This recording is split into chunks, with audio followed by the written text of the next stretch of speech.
Simply just amazed by the level of foolishness in the discussion of the genocide that Israel is committing in the Gaza Strip and also in the West Bank.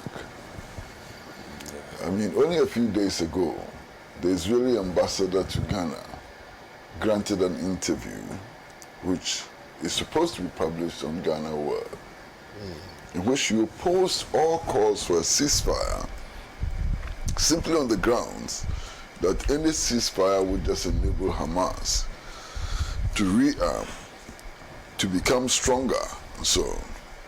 And that Israel's objective is the complete liquidation of Hamas. Now, clearly this woman does not understand the kinds of things that have been done over the last 33 or 34 days. The most important thing to understand is that Hamas is not the men in military uniform who are fighting Israeli occupation. Hamas is an idea. And that idea has been nourished over the last 33 or 34 days by the incessant bombings of Gaza. Indeed, all the people who have lost their families, all the people who are going through this horrific experience and so on, have become Hamas. And generations after them will become Hamas. And indeed, there's no guarantee that the misnamed IDF will succeed in uprooting Hamas from Gaza. It seems to me that the only likelihood is that this conflict would spread, across many places in the world. I mean, there have been times when Israel has thought that its dominance over Palestine has been completed. The June 1967 war, after the June 1967 war, Israel actually felt that its dominance would never be challenged. Look at what happened on October 7th. Israel was left a complete laughingstock. The so-called invincibility of Israel has been broken completely, and so on. Now I'm listening to all these so-called world leaders come up with all kinds of solutions and so on, and it looks ridiculous. Look at the United States of America and its president actually supplying weapons to Israel to kill the Palestinians. And what do they want? A humanitarian gesture, a humanitarian truce, and so on. What does that mean? Go and think about it. Stop the war, send them some bread, and bomb them and kill them tomorrow morning. That's all it means. Because if the war does not stop, and the United States continues to pump weapons, to Israel and so on, what it simply means is that you stop the war for a few hours, you send in fuel and bread, and the next day you go and kill those people you gave the bread to. How sensible is this?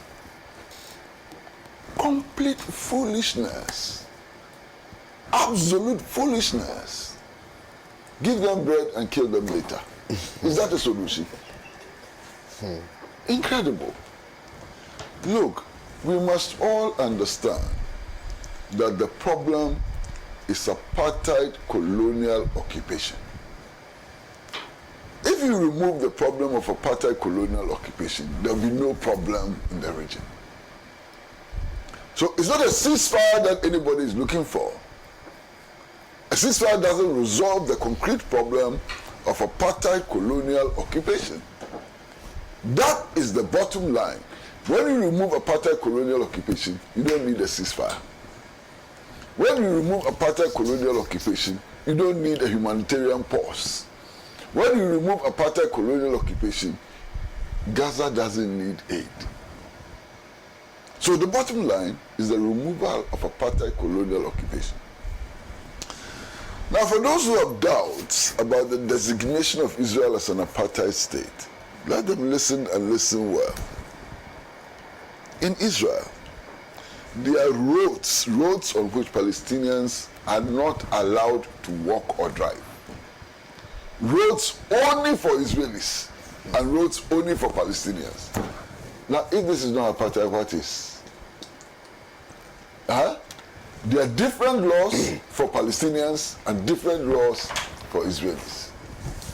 For example, anybody anywhere in the world, including Ghana, who claims to be a Jew has a right to go to Israel, or to go to Israel, well, let me say so, steal Palestinian lands and build homes for themselves. Anybody. Can be an American, can be a German, can be from Kosovo, can be from Konsumokaya, anywhere.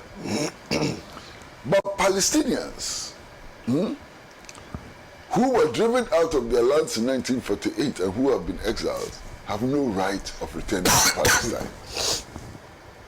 How do you explain this? How does anybody explain this?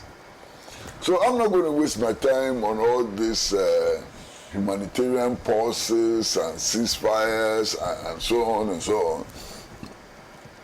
I'm interested in uprooting the fundamental problem, which is apartheid, colonial occupation. Finish. All kinds of justifications are being provided for the Israeli genocide, which would make Hitler very, very proud. I mean, if Hitler were around, he'd be very proud of the Israeli, army and what they're doing in Gaza. Look, in a space of 34 days, more than 13,000 people have been killed. Hitler will be applauding this. 70% of them are women and children. You remember the Al Jazeera journalist? His wife was killed. His 2 children were killed. His mother was killed. Unbelievable. You heard the UN Secretary General say that October 7 did not happen in a vacuum. This is the UN Secretary General. What did he mean? What did he mean? What happened on October 7th has happened to the Palestinian people for 75 long years. And if Israel has a right to defend itself, if Israel's actions are justified, my goodness, then what should the Palestinians do?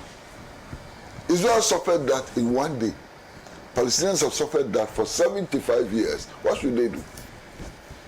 I think we should come back to reality and address the fundamental problem of colonial apartheid occupation. Now, there's something that sometimes we forget.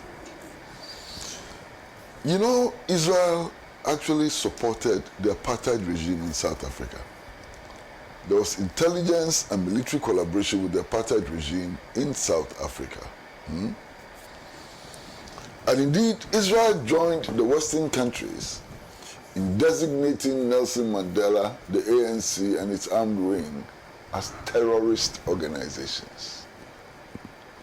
So today, if Israel sees Hamas as a terrorist organization, it is putting Hamas in very good company. Hamas is in the company of Nelson Mandela. Hamas is in the company of the African National Congress. Hamas is in the company of America Cabral, and so on. As far as Israel was concerned, these were terrorists. And Hamas should be very grateful for Israel, to Israel, for placing them in such dignified, honorable company.